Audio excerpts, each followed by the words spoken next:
Okay, welcome to session number 2. We're going to start looking now into some of the fundamental data structures that are used by the program.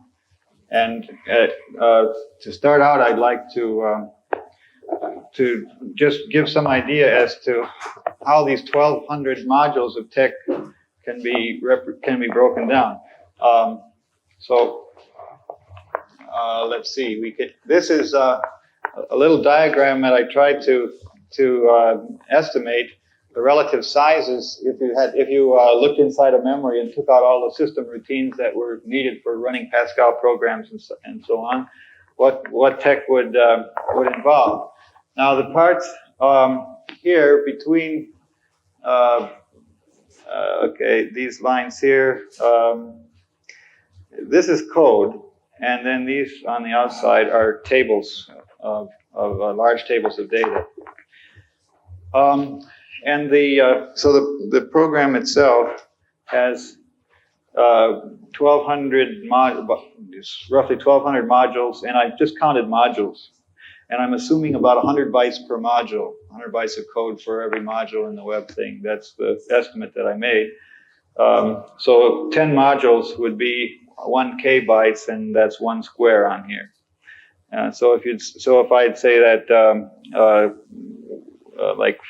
looked like about 140 of those modules were concerned with syntax, and that accounts for this chart. I also tried in this chart to indicate something about how the parts of the program talk to each other, although it couldn't reflect all the constraints. You get some feeling for the organization of the program by this diagram, so I'll go through it a little bit. There's 3 kinds of input files get read. There's the text, the user's source file on the text input. Then there's the font information, which is here, and then there's the initialization, which is your format file, comes in at the very beginning when TeX is loaded. These are 3 different kinds of files. This one would be a Pascal text file, just characters.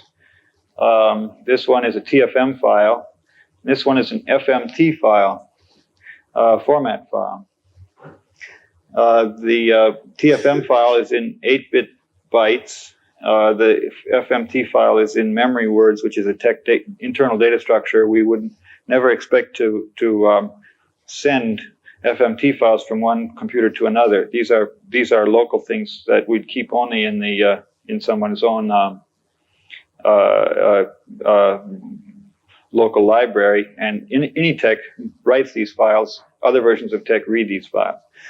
Now the part of TeX that we call its eyes and mouth is the part that reads in the user's text file, and it also has the macros that it looks at for things that have already been defined. The FMT file, of course, feeds into macros. And the syntax part is supposed to make some sense out of these and keep track of what levels of input that we're in, so that we might be reading one file, and then that file said call a macro, and that macro said had some parameter, and we're actually looking at that parameter of the macro, and in that parameter it said input another file, and various levels can be going on all at once. Now remember, these boxes of TeX, I'm indicating just here not the size of the data, but the size of the program. So this is the amount of program I have here to deal with macros, reading and defining macros. This is how much program I have for inputting text from files, roughly speaking. And this includes from the terminal. So this includes things like responding to error messages and so on. But it doesn't indicate the size of the buffers. The size of the buffer is only about half a K. For input. You could make it larger if you wanted to, but it's trivial with respect to the size of the program in that case. Now the alignment is sitting in here too. There's some program for alignment. I said this was the hypnotic suggestion type of thing, and this it sits in the background and contributes to the syntax now and again. Then locals, program to deal with local variables. This is the grouping aspect of TeX. That's things that are supposed to go away when right braces are hit, and we have to save and restore equivalence. The table of local things is called the equivalence table, and this is data here. This is area where we actually are storing all of the counts, dimensions, skips, the values of baseline skip, all the parameters, the codes, and also for every control sequence, a pointer to where it's defined. Now, after we've read in things, then there's also text out. This can be either the terminal for error messages. It could be to the transcript file or to a send file. So some program has to be there for dealing with text output, and it's about 40 modules worth. So that's 4 of these squares. Now, semantics is generally what we're doing to digest this information after we've eaten it, and the big part of the semantics is concerned with math formatting. This is everything else, and besides math, and this is math. So this would be parts for things that do, when you say HBox or something like that, dealing with constructing of boxes, doing proper things with glue. Some of the parsing, though, will be in the syntax. For example, if you say hskip 5 points, in the syntax we consider the thing that recognizes 5 pt and converts that to a number that the semantics will deal with. Then in the math mode routines, these are the things that will build M lists instead of the semantic. The other semantics build H lists and V lists. M lists are the math lists. H and V are horizontal and vertical lists. Now the programs that deal with the dynamic memory are this is where most of TeX is stored, and so we have to allocate things in this dynamic memory. And that in the first lecture in the afternoon, we'll be talking about the dynamic memory. A fair amount of code is devoted to that, including the one I mentioned in the last lecture where it's a display box B, because one of the things you do with the dynamic memory is show what's in it. Then, sort of separate from all that are the optimization routines that come into action after you've gathered together a list, and then we try to break the list in the best way into lines or pages. So there's a paragraph. There's a lot of code devoted to finding the best way to break paragraphs, and that code occasionally talks to the hyphenation part of TeX, but the hyphenation doesn't really talk directly to any other module, just the paragrapher. If paragrapher gets stuck, it calls hyphenator. And the paragrapher puts things back in the memory, and asynchronously, whenever there's enough gathered to do something for output, then the page builder comes along and sends something out. Then the program that actually does the output to the DVI file it's not very long. In fact, most of these modules are comments about what DVI files do, what DVI files are. And there's a program that reads in font information, so on. Now the hyphenation tables take up a certain amount of space, and the equivalence table takes up about the same amount of space for all the registers. And we have more space indicated here for font information, and a little bit less for all the strings. And we're going to talk mostly this hour about strings. Now, if you add all this up and say how many kbytes is it, it's very encouraging because it comes out to be something like 260K or something like that. However, I left out one small detail, and that is there's another table, which is the whole dynamic memory, which I haven't shown on here, because everybody talks to that practically. And you can think of that as an overlay, about equal in size, or maybe half the size. So to get the dynamic memory, I would say you need 100K of dynamic memory to do a fair amount of typesetting, and with 300K it would be 256K is as much as you'll be able to get on some machines with 16-bit addresses. Because we address them 4 bytes at a time. So somewhere in between there, you'll get the total size of TeX. I've made these other tables reasonable for fairly large scale production. So I would say that your TeX would then add up to something between 350 and 600,000 bytes, plus the amount for a Pascal runtime system, depending on how. So for half a megabyte, it looks like you have a chance of doing good typesetting, but you'd be comfortable with just a little more than that. Any questions on this? I hope this picture helps to give a little bit more perspective as to what we're going to be dealing with inside. So this is a 10 by 12 area from in here, which covers the 1,200 modules in the TeX writing, and the number of those modules devoted to different parts of TeX is sort of indicated by the sizes of those rectangles. Yeah.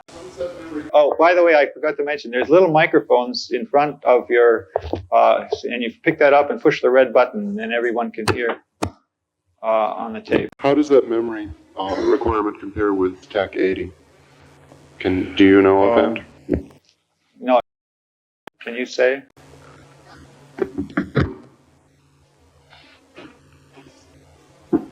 Well, about the dynamic memory, the size is about the same, let's say.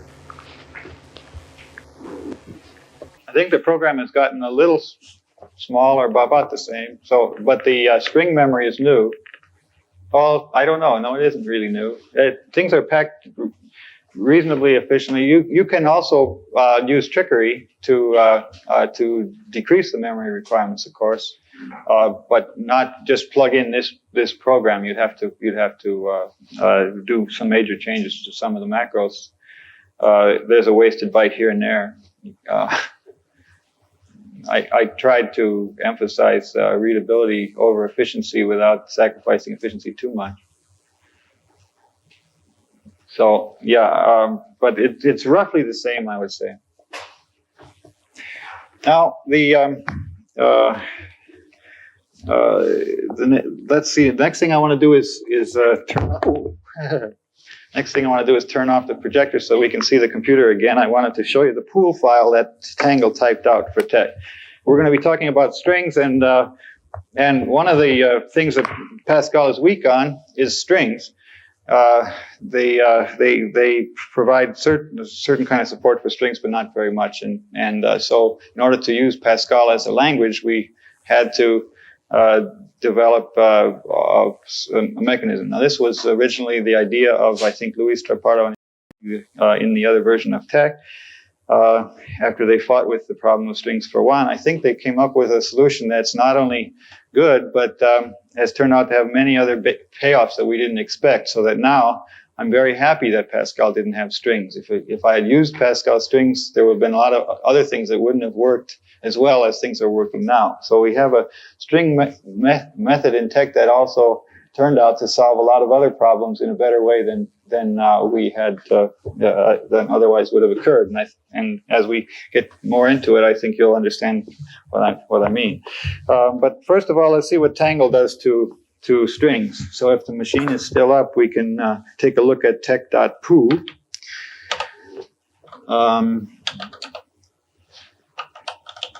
Can you see this on that screen there? Is it coming up? Okay. Now the pool file that's written out by Tangle is it consists of lines again of maximum length of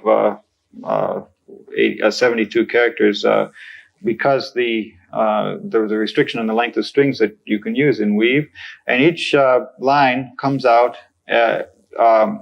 Each string comes out on a line by itself. So that means carriage return line feed, or if somebody has a IBM machine, it means that there's a lot of blanks or nulls at the end. Now the first two characters of the line is the length of the string itself. So the first string that apparently appears in this program is buffer size, and it's 11 characters long, and so on. You get to see all of the strings if you push through this file, and it's 898 lines long. Actually, The last line is not a string. The last line is special. It's called the string pool sum check. Now Tangle adds this special number with an asterisk in front of it at the end of the file with the following idea, that if you have changed any one of the strings in the program, then chances are very good that this number will be different. And you can also refer to this number in your web program and say, what is my string pool number? And therefore, you can find out if you've read in the string pool that's yours. Because you can look and see if your string pool number equals this one at the end of the file. Now, if I edit this TeX pool file, without changing that number at the bottom, this program won't complain. You're not supposed to touch this file yourself. This file is supposed to be made by Tangle. But you see, this is important because if you started to load a file that was generated without the right, somebody suddenly put another string in his change file or something like that, and the strings get out of sync, then you get very interesting printouts from TeX, where we have some permutation of all the strings coming out. When it says print string 100, it actually prints something quite different, and it might be amusing to some people, but frustrating to others. Okay, so that last thing in the file is the string pool checksum. Now this file isn't that mnemonic to read because it doesn't tell you what string number n is, and so there's a trivial program at the beginning of the TeXware report handout that you got called pool type, and the pool type program does something to string pools, and so we'll demonstrate that now. I think I've got it already compiled. It's such a trivial. Wait, my son has a message for me here.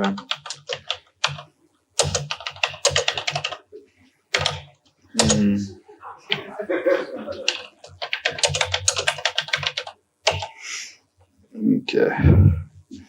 Now, okay, so let's run pool time. Pool file will be tex.pool or pool. And the output will be, I don't know, pool type. Okay, so now it's reading in that file and presumably making the output file for it. And we can look at pool.type to see, we could print this out, of course, to see what the strings are inside. Now, the first 128 strings I mentioned are special, and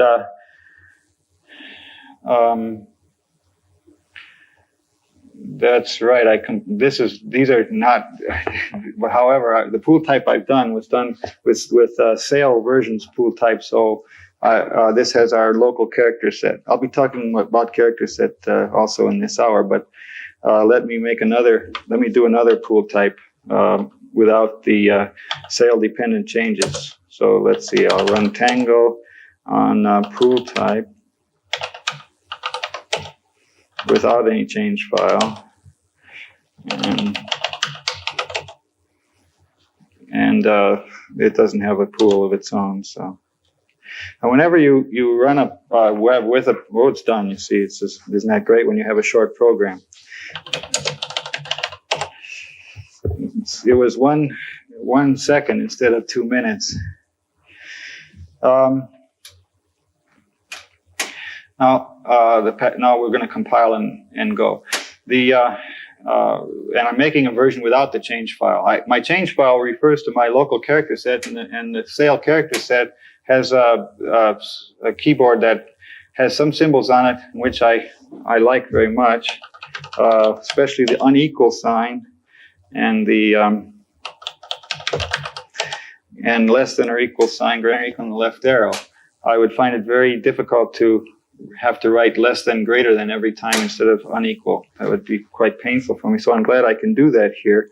And I imagine there are a few other people that feel the same way. So we try to make TeX that it will be able to allow that for people at Stanford. However, we want to also, so that it's not going to be confusing, that we can also send our files to places elsewhere and not lose the machine dependence. So we have, I think, a pretty good solution to that, and I'll explain it in a minute. First, let's look at pool.temp.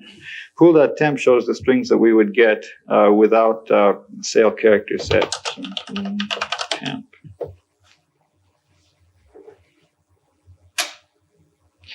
Okay, now the first 128 strings, so numbers 0 through 127, are what gets printed out for ASCII, for TeX internal codes. And so starting at 32, we have ASCII code. 32 is a space, 33 is exclamation point, 34 is double quote. Can you see that okay? On there, I can't see it on my mouth. Yeah, okay, so, and then we get up to 126, which is a tilde. And then the other codes aren't visible in ASCII.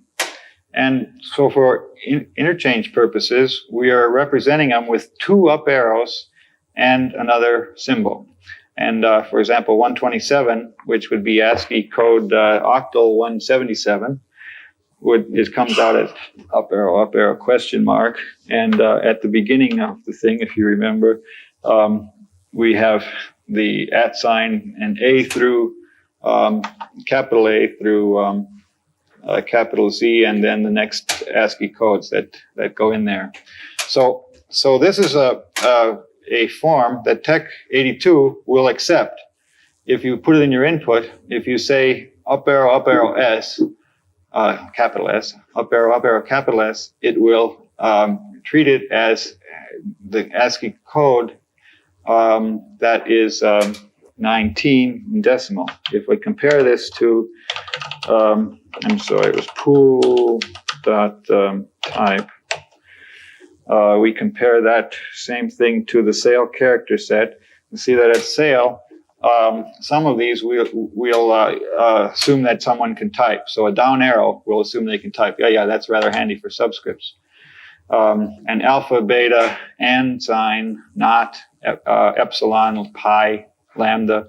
And then when we get to symbol 9 there, which is octal 11, that's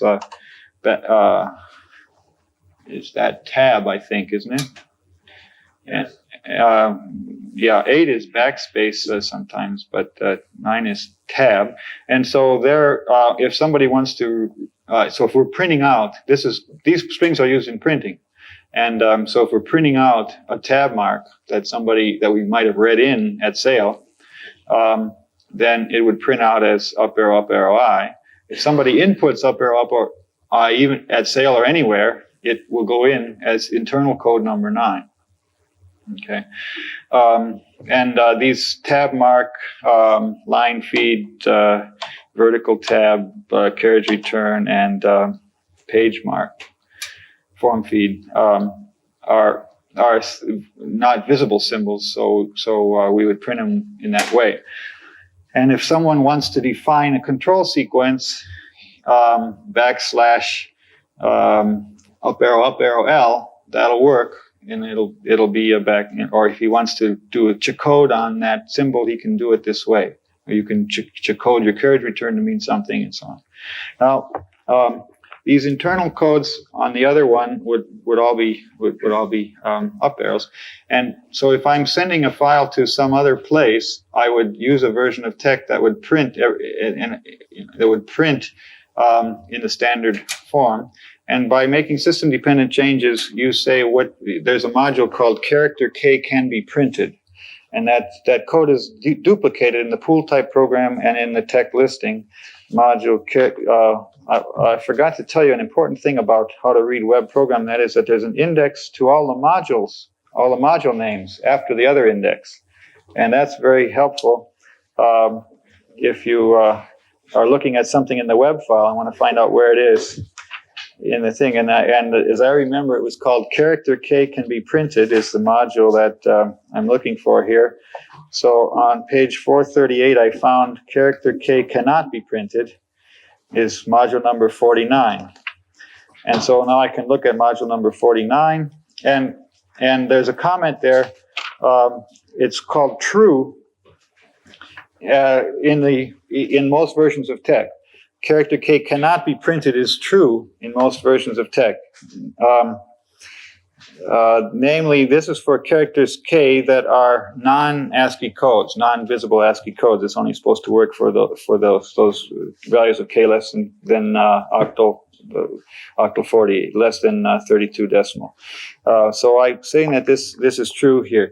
Now, on the other hand, at MIT, I suggest that it can't be printed be 0, 10 to 12, 14, 15, and 33. Because 33 is an escape code and 14 is your line form feed, and so on. So then only a few characters cannot be printed in that place. Now this is a system-dependent change, and in foreign countries there will be different ideas on what to do with these codes less than 40. So question occurs: what does it mean? What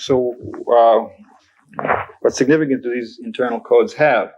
Well, in a way, if you changed your codes to anything else, it wouldn't matter that much to TeX. It would still compile. Programs, except that these numbers are used in the language in several ways. First of all, the internal numbers that TeX has go out into your DVI file in the font. Like if you happen to say letter A in a certain font, then the internal code that TeX has for A is what gets used as the character number in your DVI file. So it'll say, DVI file say you're maybe in font number 3 and you're setting character number 65, that's a capital A. Or at least that's in TeX internal code for capital A. So if the manufacturer has that capital A in another position in his font file, your output driver makes the conversion at that point. So we have to have some kind of standard internal code that everybody uses. And if you're using EBCDIC or something on your external files, the first thing TeX does, reading in a program out of the outside world, is going to convert that to its internal code, so that the rest of TeX knows exactly what's going on, and guarantee that 0 through 9 are consecutive numbers and things like that. Now, if you do something, now you can convert any of your outside codes to any internal codes you want. And then on the output, we'll go back and do the inverse operation. The idea is that if you never print out these codes that are not standard in ASCII, then you can still do it with the up arrow. When I said up arrow S is equivalent to one of these ASCII control codes, I should have been a little more exact. That it's not an up arrow.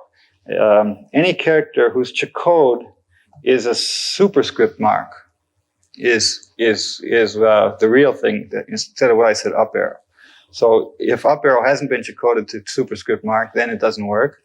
And if any character who has been coded to superscript mark, the two should be identical and both superscript marks. But they could be any. But otherwise, TeX will allow this on input in the middle of a control sequence name. If that thing is coded in as a letter, for example, it's possible to do that. Now, the other place where internal code is used in code statements, for example, in TeX. So you'll say, what's the code of something, and we have this reverse apostrophe operator that converts a character into TeX internal code number. So code 65 sets the code for uppercase A. The reverse apostrophe uppercase A is equal to 65. So this is a definite part of a language, of TeX language, as to what it does for its internal code number. I think some of you know that SAIL, the computer that we've got here, has a strange code that nobody else does in the world.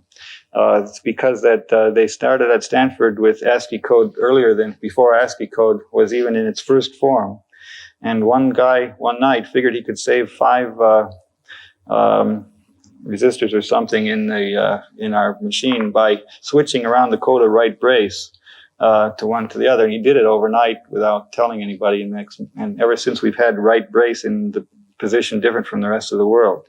Now, we have a few other characters that are unusual too, and certainly the burden should not be on the rest of the world, but should be on us to have to make our change file a little harder than yours in order to do that. So TeX internal character code is based on a code that I think is the best proposal for representing these extra characters as in a visible way.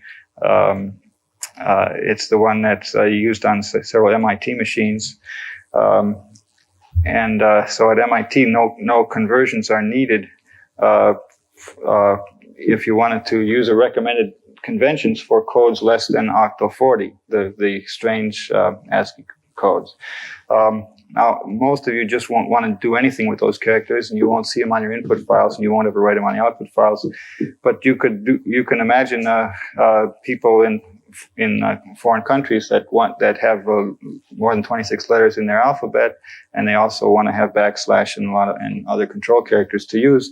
I believe it would be a good idea to map those letters for TeX purposes into codes less than 40, and then they can send their source files and everything else to America, and we'll still be able to work with them as if they were generated here.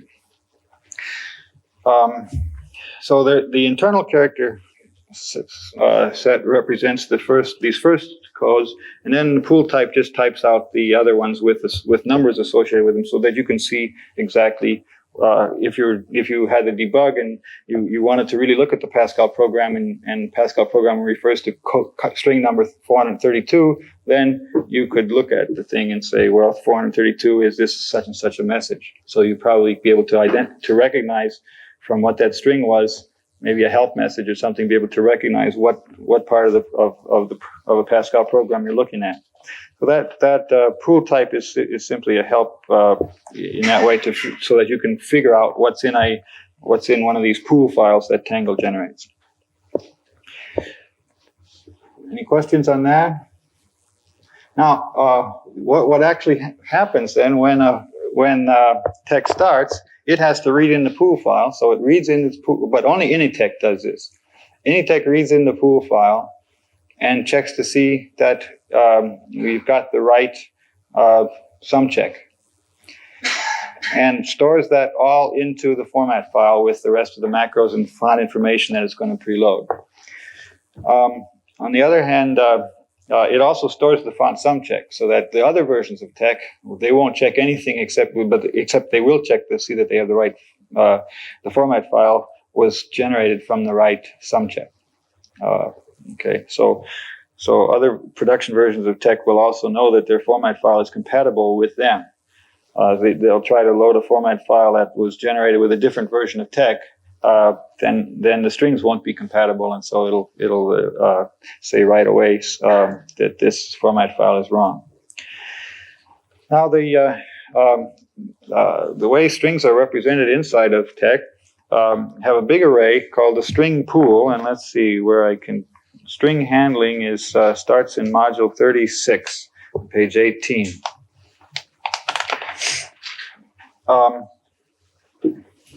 Okay.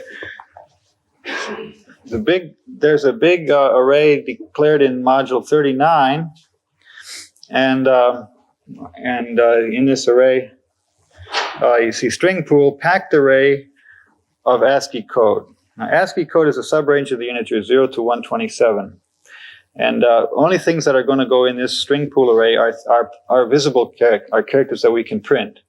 Also, so the input routine is set up so that I'm not going to put into that string pool buffer any of the codes that would come out with up arrow, something in the printing out. Only the ones that I can print are going in there, and they're all 7 bits on characters, nothing over 127 allowed. If you look just above that, it says types in the outer block 18 plus equivalent, and it mentions pool pointer. I guess I should have mentioned that types, when you have the plus equivalent there, and it refers to module 18, but here we are in module 38, what we're saying here is that these are more types in the outer block. 18 was the first module where we had types in the outer block, and then if you turn to module 18, it tells you all the other ones where they are. So module 18 says, see also sections 25, 38, that's the one we're at 96 and so on up to 812. And besides saying where the code is used, it says see also. And this means that many modules with the same name all get butted together in the order in which they appear in the program. So this is one of the places where we want a new type. So when we refer to something as a pool pointer, this will mean an index into the string pool array. And whenever we're talking about the string pool array, then something that's going to go into stir pool, it'll have an index called, the type will be pool pointer.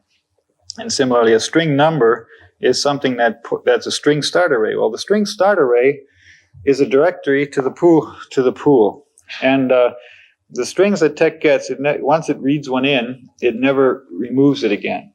Unless it's the very last one read in. Sometimes the last one read in you don't want to see anymore, and you delete that. But it just operates in a very simple fashion because the rules of TeX, it turn out that's what you want. So it starts out with all the strings that these 800 and some strings that Tangle give. We read that into the string pool array, and then after that we're going to have strings for various other purposes in TeX as TeX gets going, and they'll be continually added at the end, like file names of your fonts and so on. Now, the string start is a pointer into the array, and so that it tells you where that string begins. So string number 100, for example, will start it at some place in that pool array, and at the very beginning, we're going to put in those first 128 strings also. Even if they're one character long, we're going to put them there. Now, there's no string end array. The reason is that if you want to know where string 100 ends, you just look at where string 101 starts, and it's one position, and that's where it is. So we only need the one array, string start, and then we have to keep. If we have n strings in the string pool, we have n plus 1 starting positions. So the start of the string we're going to do next is also recorded there, so that we could find the end of the last string we had in. So that's all there's to it as far as representing strings is concerned. And so there's a macro defined there in module 40, length of a string. So if we want to know how long string number k is, we just ask for its length, which is the difference between the two string start positions. So modules 38 and so on just build up very simple routines for dealing with strings that other parts of TeX are going to use as subroutines. There's a simple one that flushes a string, destroys the most recently made string. That's module 44. There's one that's called string room. That's at the bottom of page 18. That string room, you'd call string room of 5, for example, to see if there's room for a string of length 5. And so it says if pool pointer plus 5 greater than pool size, then overflow pool size, pool size. The first parameter to overflow is a string saying, you're going to get an error message saying, sorry, TeX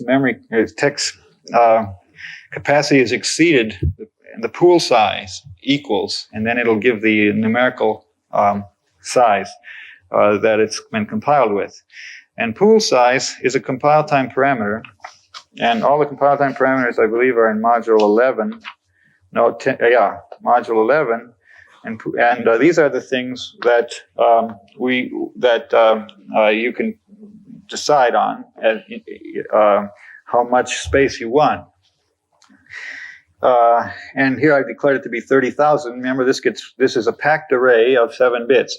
On our 36-bit computers, that means we get 5 to a word, and 30,000 takes 6,000 words. On a byte-oriented machine, this would mean 30K bytes, in a row, and on a 32-bit word machine, this would of course be 4 to a word, and so on. This number, it says it must be at least 22,000 more than string vacancies, and string vacancies is another compile time parameter. And I set that to 8,000. Now, why did I put this 22,000? That's because we're using almost 22,000 for the strings in TeX already, the error messages and help messages and everything. I think at the end of the pool type, I might even have that. Don't worry about. Oh yeah, you got it. Okay. Wait a minute. I got to go all the way to the end here. Last extension, yeah, 21,175 characters in all. And so I'm just rounded that up to 22,000 because people will be adding extensions and things like that to probably run it up a little bigger. So this is, now what happens is that when it reads in the pool file, it makes sure that there's also room for string vacancies more. Otherwise, any TeX will complain saying that you got to increase pool size. So that's a compile time parameter depending how many things that you're going to do, and it tells you here in module 11, it says it's the maximum number of characters in strings, including all error messages and help text, also the names of all fonts, names of all control sequences. These are the kinds of things that go into the pool. You see, it's names of control sequences. So when you declare a control sequence, and it's not a one character control sequence. If it's a multi-letter control sequence, the name goes right into the string pool. Now, here's one of the things I mentioned before, where I was saying that this method of dealing with strings was giving us advantages over what we had in the sale version of TeX, because sale version of TeX we couldn't. The implementation of strings was quite inefficient. We didn't want to use sale strings for control sequences. Instead, though, we had to go into our dynamic memory and take away valuable space there for the names of control sequences. My first original design of TeX, if anybody remembers, way back in 1977, I had real strange restrictions that a control sequence had to consist of at most 5 letters, and upper and lower case were not distinguished after the first one, and things like this. It was all so that I could keep a separate table of my control sequences. I had the idea at first that hardly anybody would be defining new control sequences. I didn't realize that macros were going to be very powerful at first. And so then gradually we found that people actually want control sequences. So we've made room for it. Well, now, but treating them as strings solve lots of problems with the data structure, because then because I don't need a special program, for example, to print out the name of a control sequence, because I've already got a program that prints out a string. So that was one of the simple advantages, that we were able to combine two kinds of data structures into one here. Now, you see there are subroutines there on module 45 to compare a string to the buffer. This is what we would be doing when we're looking up to see if our control sequence is in a table or not. Another one, it compares 2 strings to see if they're equal to each other. That's what we want to do when we're loading fonts, to see if a font has already been loaded. Then the next few sections are just the things that are used to initialize the strings. One point I could show you at the page 20. Page 21, module 51. It says I can't read TeX pool. You notice that that's not. That's a Pascal string. It has single quotes around it, not double quotes. You can see why, because we couldn't read the string pool, so we have to use Pascal strings there. Well, now in Pascal, you can't call you can't use strings as an argument to a function unless they're a certain length. So you might wonder how I could do this. Well, that's because bad pool, of course, is a macro. It's defined up above there, and it writes this string. And so again, having macros we were able to get around one of the deficiencies of Pascal, and it writes the error message saying I can't read TeX pool. and dies. It returns false to the procedure itself, so that the environment will give you another error message. So these messages, you have to increase pool size depending on string vacancies and so on, are all done in this case. And it also syntax checks the pool file to see if it's been clobbered or not. Okay, any questions on that? I don't see. Yeah, please use the mic. Can a string begin Can a what? A string begin with a constant? A string begin with a constant. A string begins with a double quote and ends with a double quote, and anything goes in between. Well, I agree with the digit. Yeah, it's okay. Anything goes in between. Right. So, so any text whatsoever, if you have double quotes inside, you have to have quadruple quotes. You have to double them again, so that a double quote inside of a string gets doubled. In question there. You said that the string pool is used for macro names, therefore there is no garbage collection if you redefine macro names? There's no. If it turns out in TeX that you redefine if you define a control sequence, undefine a control sequence, this happens only at the end of a group, then it's very difficult to tell whether that control sequence is really not going to be used again, because another control sequence might have used it and been declared global. And so so there is no garbage collection. The number of times that would actually have saved memory was was actually less than the amount of memory we would have saved by not having the code for garbage collection. So this is why there's no garbage collection. Okay. So the next section talks about online and offline printing, and here's where we get to use the string pool to just print messages. And so I'll talk a little bit about the printing routines. These, again, are very basic to the whole process. I think these are the ones that actually get declared first. There's a procedure called initialize, and then there's a procedure, then the basic printing procedures, and they start in module 56. The first one is a print line procedure. Now, the interesting thing here is that the printing procedure, there's a destination for printing, so that when my program says print, it might write on the terminal, it might write on the errors transcript file that you get after you run TeX. It might do both. It might be writing on one of the send files. It might be writing into the string pool itself. And so you can change the destination so that all you need is a few print procedures. And whenever you say print integer, that'll send an integer to the proper destination. But that destination might be a variety of different things. You still don't need a different subroutine for each one. Okay, so by switching the destination, we're able to get by with just a few. All our procedures are called print, but what actually happens to it, one of the destinations is no print, which means it just disappears. Okay, and there's one called sudo, which is number 20. These are all defined on page 22, module 54.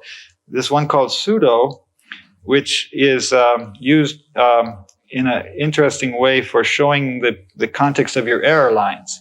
When you get an error message from TeX, it tries to show you where it was, and it gives a 2-line indication of this. The first line shows the characters TeX has read so far. Second line shows the things it hasn't even seen yet.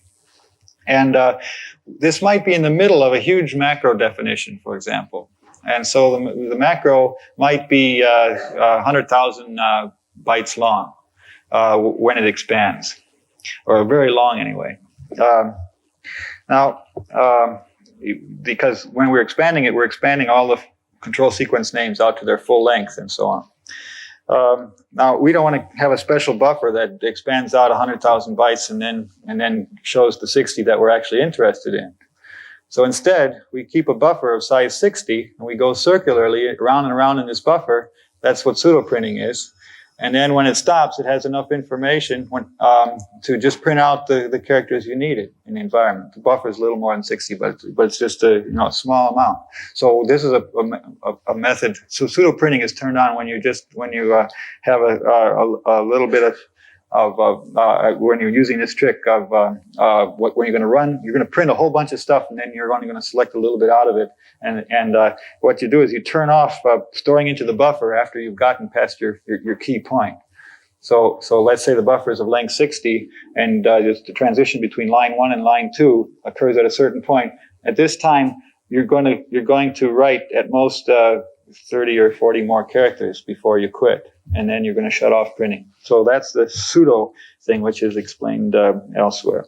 Now that's so by having these print procedures, we can change, but they're all called print, and it's one of the most frequently used things in TeX. We'll say print an integer, and this automatically does binary to decimal conversion, and but you can send the integer anywhere you want, like to a string. So if somebody wants to see a string, but store it as a string, you can do that by setting the selector to new string, and then you get a new string into the string pool. So this is turned out to be another advantage of having the data structures organized this way instead of making use of a particular string feature that might have been in Pascal. So what I guess I'm saying is that by programming my strings homemade, I have much more. I had more flexibility on what I could do with them in an efficient way. I didn't have to worry. I didn't have to consider very inefficient but highly general methods that some system programmer would put in for a string package that would have a lot of overhead, take a lot more memory space, besides making the program a lot more portable and not really longer. So this home-baked approach to strings has not been it turned out one of the first things I struggled with using Pascal turned out afterwards was a blessing in disguise. The print procedure on page 24, module 58, is the thing that we use to print out a string. So just to reinforce what I've said this hour, I'm getting near the end of the hour.